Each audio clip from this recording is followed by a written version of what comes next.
अस्सलामुअलैकुम, welcome to IRT। अपने तमाम देखने और सुनने वालों को IRT की तरफ से हमारा सलाम। दोस्तों, पिछली वीडियो में हमने आपको तैमूरजंग की ज़िंदगी के कुछ कठिन हालात के बारे में बताया। आज की वीडियो में हम आपको वांग खान और उसके दादा की ज़िंदगी से मुतल्लिक कुछ अहम बातें बताएंगे। दोस्तों, वो सरजमीन जिस पर वांग खान हुकूमत करता था उसका नाम राख्ता। इस सरजमीन की हदें ख़ता से मिलती थीं जो शुमाली सिमत में चीन का हिस्सा था। ये ख़ता का वो हिस्सा था जहाँ तातारी रहा करते थे। इब्तिदा में वांग खान का नाम तुगरल था। दोस्तों, वांग खान कोई नाम नहीं था बल्कि एक लक़ब था जो तुगरल को इसके तख्त पर बैठने के बाद मिला। दोस्तों, वांग खान खानों की उस नस्ल में से था जिसने कई सालों तक राख्ता की ज़मीन पर हुक्मरानी की। ये खान इंतहाई वहशी और जालिम थे और लाकानूनियत तो उनके खून में शामिल थी।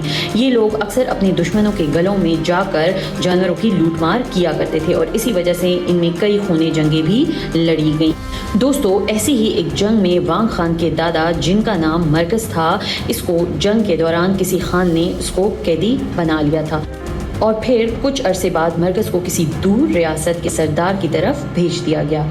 इस रियासत का नाम करघा था। दोस्तों, करघा के सरदार ने मरकज़ को एक बोरी में बंद करके बोरी को सिलवा दिया और उसे लकड़ी से बनी एक शबीहा में ऐसे रखवा दिया कि वो भूख और प्यास से दम तोड़कर हलाक हो गया। दोस्तों, मरकज़ की बीवी को जब अपने शौहर के साथ इस जालिमाना रवैये की इत्तला मिली तो वो शदीद गम गुस्से में हो गई। उसको इतना शदीद गुस्सा था कि वो अपने शौहर के कातिल से किसी भी कीमत पर इंतकाम लेने के दर पर थी। दोस्तों, मरकज़ का कातिल, जो कि उसके रिश्तेदारों में से भी था, वो उसकी बीवी का किसी ज़माने में पुराना आशिक था। लिहाजा मरकज़ की बीवी ने इसके इंतकाम के निद में इसके लिए जाल बिछाने की ठान ली। दोस्तों, इस सिलसिले में उसने अपने शौहर के कातिल, जिसका नाम नाविर था, पैगाम भेजा जिसमें उसने अपने शौहर के साथ जालिमाने रवैये पर गम का इजहार किया हुआ था। लेकिन साथ ही साथ उसमें उसने ये भी लिखा था कि अब भी इसके लिए वही मोहब्बत रखती है जो पहले थी, लिहाजा वो अब इससे शादी करने के लिए तैयार है। अगर उसे मंजूर हो तो वो मुकर्ररा जगह पर मुलाकात के लिए आ जाए और उसे मिल जाएगी। दोस्तों, अब इस खूबसूरत औरत ने जो जाल बिछाया था उसमें नावर फंसता चला गया। उसने फ़ौरन ही उसके मोहब्बत भरे पैगाम को कबूल किया और मुलाकात के लिए तयशुदा जगह के लिए रवाना हो गया। नावर के साथ चंद मुहाफिज और उसके ज़ाती मुलाजिम भी थे। दूसरी तरफ उसकी महबूबा, जो कि नहायत खूबसूरत औरत थी, अपने साथ किसी मुहाफिज ना किसी बांदी को साथ लाई बल्कि अकेली निकल पड़ी ताकि नावर को कोई शक ना हो। अब उस खूबरू बेवा ने अपनी सवारी के अलावा ट्रेन नुमा बग्गी पर कुछ कीमती पार्चा और 7 कीमती तहाइफ भी रखवाए। इस बग्गी को कुत्ते चला रहे थे। दोस्तों, ये तहाइफ वो अपने नए होने वाले खावंद को बतौर तोहफ़ा पेश करने जा रही थी।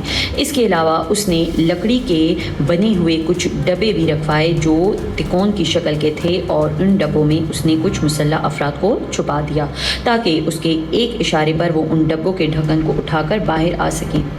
दोस्तों, उसने एक ख़ास नशा आवर शराब भी रखी हुई थी जो मंगोलों और तातारी उन दिनों में इस्तेमाल किया करते थे।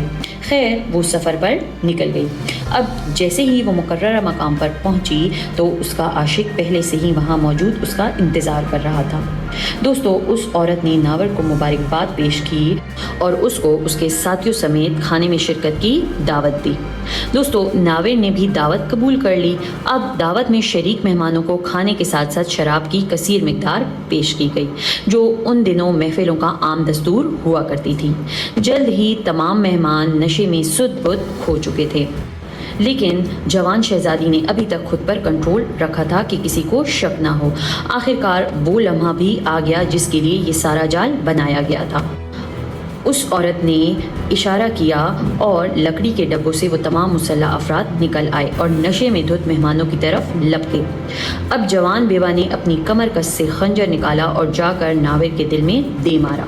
नाविर के साथी भी नशे में धुत पड़े थे, लिहाजा उनकी तरफ से मुज़ाहमत बराए नाम थी क्योंकि वो सब के सब नशे की वजह से नाकारा हो चुके थे और इसी वजह से बाआसानी वो कत्ल कर दिए गए।